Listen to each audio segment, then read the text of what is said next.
7 triggers that unlock the dark chosen one's hidden powers.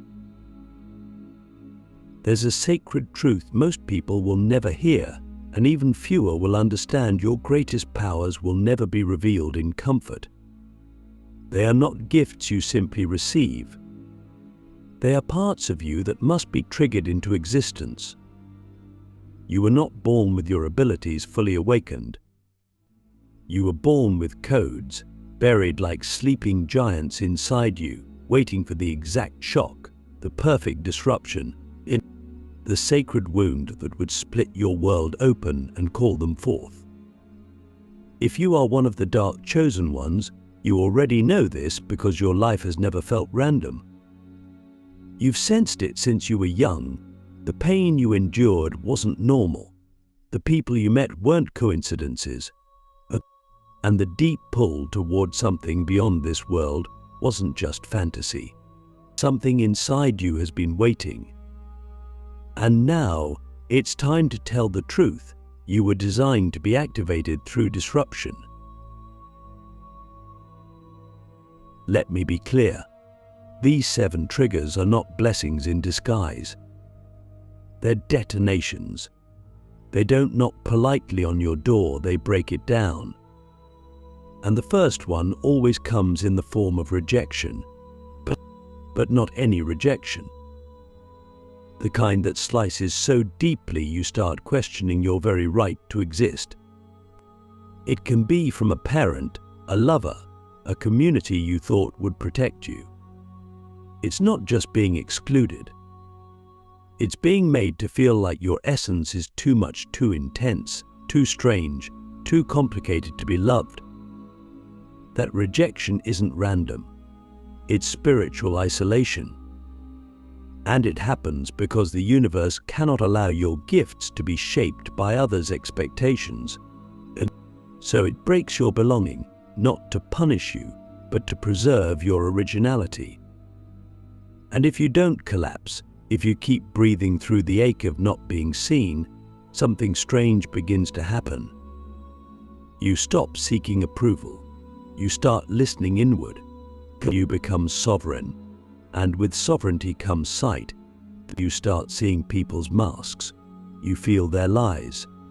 And suddenly your intuition sharpens like a blade you didn't know you were carrying. Click subscribe to this channel to get more profound spiritual lesson. Then comes the second trigger. Betrayal. This one stings worse than rejection because it doesn't come from strangers, it comes from those you trusted. Someone you would have bled for reveals they were never really standing beside you. This moment is more than heartbreak. It's a frequency rupture. Your field shatters. You stop believing in your own judgment. You stop trusting your inner compass. But that's the hidden gift. Because in the wreckage of trust, a new kind of clarity is born. You start sensing energy more than words. You stop being deceived by charisma and start reading vibration. You become an empath, not just emotionally but energetically. And while others drown in manipulation, you start moving through the world like a spiritual lie detector. That's not paranoia, that's precision. And it was born in the fire of betrayal. The third trigger is isolation, not just being alone but being spiritually exiled. This happens when nothing around you resonates anymore. Friends fade. Your job feels empty. Conversations feel fake. Even your own identity feels like a costume you can no longer wear. And here's where most people break. They think something is wrong with them. But in reality, this is a holy cocoon. The dark chosen ones are not upgraded in crowds. We are refined in solitude. Because only in silence can your true frequency rise without interference. It's during this stage that you begin to sense forces you never saw before. You start waking up at strange hours. Animals notice you. Electronics glitch around you. Your dreams turn prophetic. You start remembering things you never learned. And just like that, your soul stops whispering and starts commanding. That command isn't loud, it's calm, but it's undeniable. You don't just believe anymore. You know? And then, just when you think you're getting used to your awakening, life throws you the fourth trigger. Loss, a death, an ending, a collapse that strips you of what you thought you couldn't live without. This isn't just about grief, it's about identity death. Because when you lose what defined you, who do you become? This is when your ego screams, when your inner child begs for rescue, when the world looks colorless. But if you resist the urge to fill the void too quickly, if you let yourself sit inside the emptiness, something unexplainable begins to stir. You feel the edges of your mortality. You sense the fragility of everything. And from that realization, you awaken a power that no guru can teach: detachment. Not numbness, not apathy, but divine detachment. You stop clinging. You stop begging. You begin to move with grace. You become stormproof. And that is when you start influencing reality itself. So here's the question you need to ask yourself right now. Not tomorrow, not after the next meditation, but right now. What have you been calling bad luck or spiritual attacks that might actually be initiations? What if the worst things that ever happened to you were the exact keys to the doors you keep trying to open? This is where most turn back. They want power without pain. They want wisdom without wounds. But we who walk the path of the dark chosen ones, we know better. We don't look away from the suffering. We walk into it. Because we know every time life breaks us, something ancient inside us breaks free.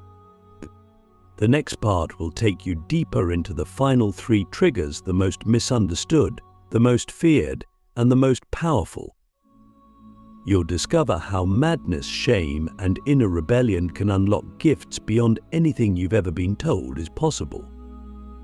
When madness, shame, and rebellion become supernatural portals. The next three triggers are not just difficult, they are the ones that fracture most people beyond repair. They are the reasons many give up on the path. But what most don't realize is this: these three triggers are not punishments, they are gateways.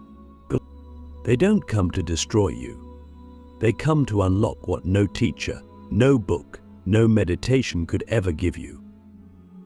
They initiate you into dimensions of power reserved for the few who are willing to lose their sanity, their reputation, and even their moral identity to become something more.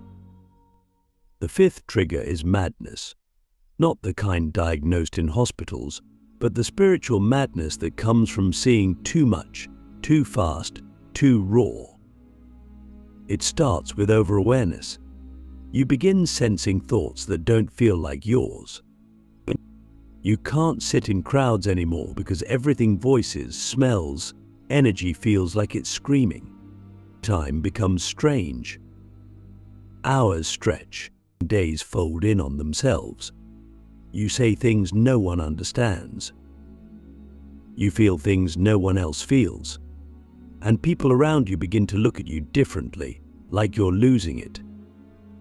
But here's the truth that no one dares say: you are not going crazy, you are shedding the illusions that held the old world together. The mind breaks when the soul tries to stretch. That's what awakening really is, a psychic fracture between who you were trained to be and who you truly are. Most will medicate this, numb it, escape it. But the dark chosen ones endure it. We learn to ride the chaos. We let ourselves disintegrate. And slowly, that madness becomes vision. That overload becomes clarity. You begin to notice patterns in nature. You start hearing codes in music, seeing symbols in dreams. The veil thins.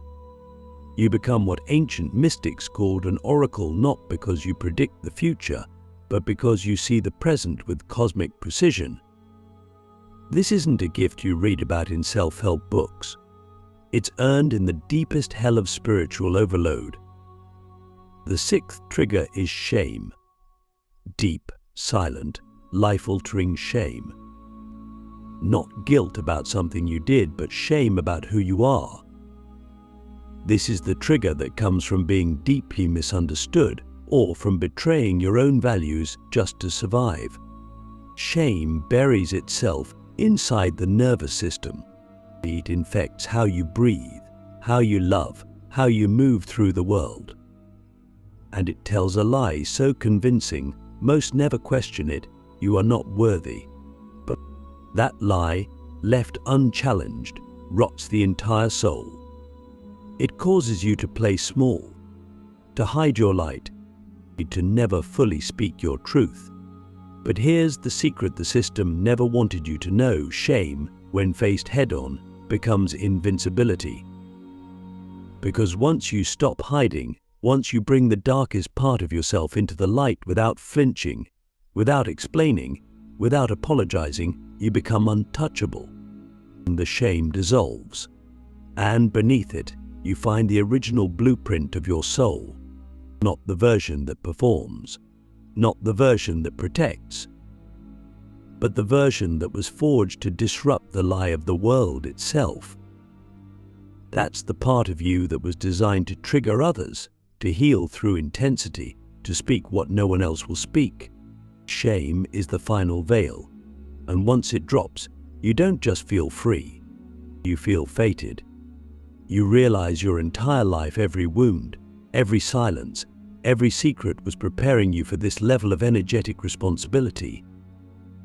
And now we arrive at the seventh and final trigger, the one no one sees coming: rebellion. In a rebellion, this is when your soul begins to turn against every authority that tried to shape it: religion, culture, family, even your old self. This isn't teenage defiance. This is divine mutiny. You wake up one morning and realize you can't follow the script anymore. You can't pretend the rules make sense. You can't serve systems that insult your spirit. So you start burning bridges. You say no more often. You lose friends. You upset mentors. You become the villain in stories where you were once the hero. And here's the wild part: you stop caring. Because for the first time, you're not living from fear. You're living from alignment.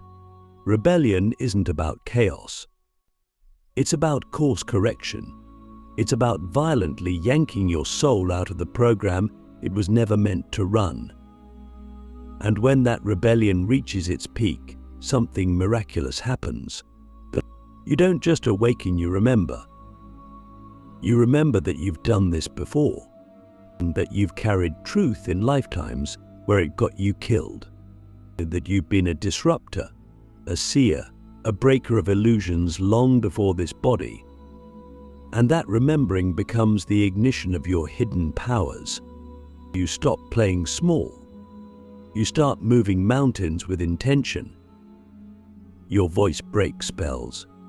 Your touch heals nervous systems. Your silence rewires frequencies. So I ask you now, have you been mistaking madness for failure? Shame for weakness? Rebellion for recklessness? What if the things you've spent your whole life hiding, avoiding, or suppressing are the exact things that would activate your most supernatural self if you stopped resisting them? We've now explored all 7 triggers. But in the final part, we'll go even deeper into the after.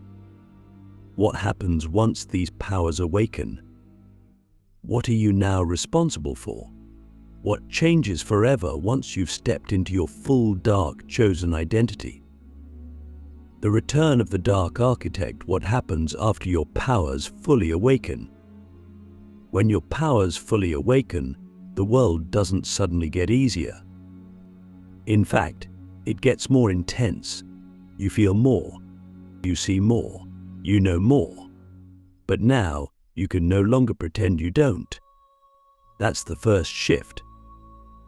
Once your gifts are active, once the 7 triggers have rearranged your frequency from the inside out, there's no turning it off. No more going back to normal. Normal doesn't exist anymore. Because you don't exist in the same dimension as before. You've returned to yourself as something ancient.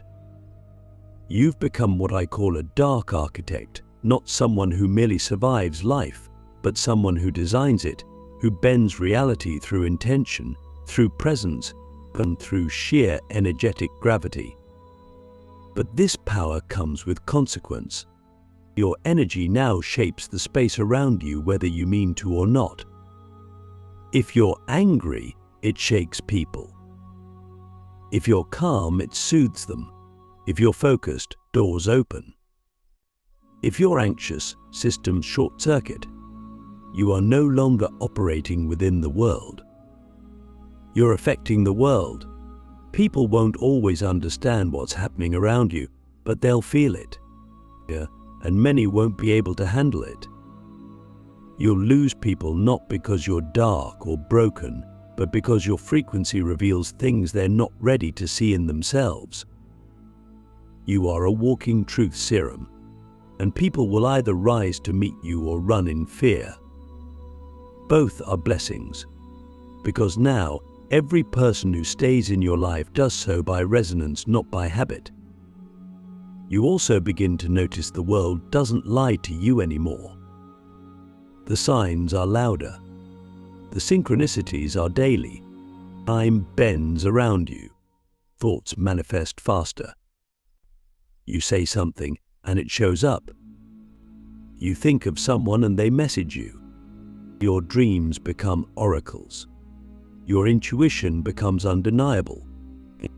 But the most important shift is this: you stop seeking. Not because you've found all the answers, but because you become comfortable with being the question. You realize your presence is the medicine. You're no longer a student, you're a transmitter. A node in the grid. A carrier of codes. But with this, the burden comes. You can't play the victim anymore, and that identity disintegrates. Complaining doesn't work like it used to. Drama no longer sticks to you. Because once you're fully activated, life starts testing you in a new way. Not to punish, but to refine. Now, every word you speak carries weight. Every action has energetic echo. You begin to feel a higher force watching, not in judgment, but in curiosity. The universe is now responding to you as a co-creator. You're not just reacting to life, you're building timelines. And the quality of your consciousness becomes the blueprint. This is why so many dark chosen ones feel the unbearable urge to retreat after awakening. Not because we're scared, but because we know the gravity of our field. We need time alone to recalibrate. We need to clear the distortions, the noise, the last pieces of ego still clinging to control. We're not hiding, we're remembering. We're letting the architecture of our future settle into place. And once it does, we emerge with clarity, with purpose, with energetic precision. We don't walk into rooms the same way. We command without speaking, we lead without forcing. We don't need approval, we operate from vision. And that vision is personal.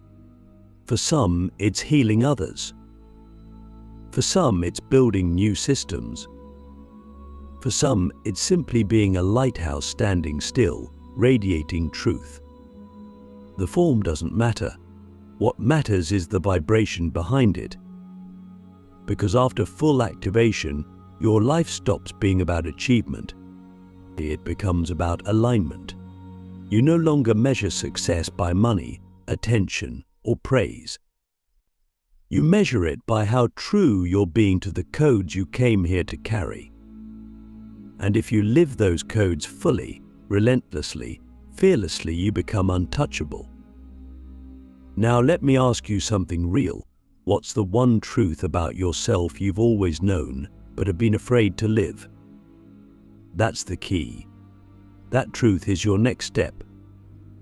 It's your responsibility now, not just for yourself but for the collective. Living as the activated one, how to carry power without corruption in a sleepwalking world. Once your hidden powers awaken, the real work begins not in gaining more, but in carrying it well. This is where most people fail. They reach the fire, they survive the triggers, and they feel the rush of remembrance, but they fall to the next trap, corruption. Not the kind found in politics or business, then the spiritual kind, the subtle kind, the kind that whispers, "You are above them now." That's the danger no one talks about. Power doesn't corrupt in obvious ways. It whispers lies so comforting, so seemingly true, that your ego dresses up as your higher self and walks right back into the matrix, only this time with the spiritual mask on. To carry awakened power in a sleepwalking world is to become invisible and invincible at the same time. You walk in two realms. You speak in code. You say less, but your silence says more. You don't argue. You don't chase. You don't try to convince anyone. You've already seen behind the curtain. You are the curtain. And with that awareness comes the need for ruthless humility. Not performance humility. They're not false modesty, but real, soul-level inner neutrality. You know you can shift people's energy with one sentence, so you speak only when necessary. You feel the urge to intervene in someone's journey, but instead you pause and ask, is this interference or service? You stop acting from impulse. You start operating from intelligence. And that intelligence is not yours alone, it's universal. You've aligned with the source code now. But don't mistake this path for ease. Why? Yes, you'll still face temptation, not from external evils, but from within. You'll want to be seen. You'll want to be validated. You'll want to be worshipped, maybe just a little, just once. You'll feel the magnetic pull of attention. And here lies the final silent test. Will you use your awakening to feed your ego or your essence? Will you shine because you love the light or because you crave the applause? This choice isn't made once. It's made every day, every time you post, every time you speak, every time you sit in a room and feel the gravitational pull of your presence. So how do you carry it? You carry it by remembering this isn't about you. You are not the source. You are the vessel, the code, the bridge. And bridges do not brag. They hold. They endure storms so others can cross. That's what dark chosen ones do. We don't just have powers. We anchor frequencies that help birth the new world. Sometimes by guiding, sometimes by triggering, sometimes just by standing still while everyone else runs. You also begin to understand that most people around you are still asleep, not because they're stupid, but because they're exhausted. This world wasn't built for awake ones. It was built to sedate, to pacify, to trap people in loops of fear, desire, approval, shame. You don't fight these people. You don't pity them. You love them quietly by becoming what they didn't know was possible. Your integrity becomes medicine. Your peace becomes protest. your alignment becomes rebellion. And the deeper you live into your power, the more invisible you may become. This is the paradox. When you truly activate, you may not be the loudest, or the most followed, or the most celebrated, but your impact is undeniable, because your very existence starts rewriting other people's code. They change because they met you, even if they never understand why. So I ask you, now at the end of all this, can you live as the lighthouse in a world built for fog? Can you hold your power with elegance, with stillness, with restraint? Can you refuse to be seduced by the illusion of being chosen while quietly living as the proof? Because that's the difference between someone who's gifted and someone who's trusted. You've been trusted with pain, with vision, with insight, with awakening. You've been cracked open by 7 sacred triggers that few survive, and you did more than survive. You remembered it. So now, it's no longer about when will my powers come. They're already here. The only question left is, what will you build with them? And if you listen closely enough, you already know the answer.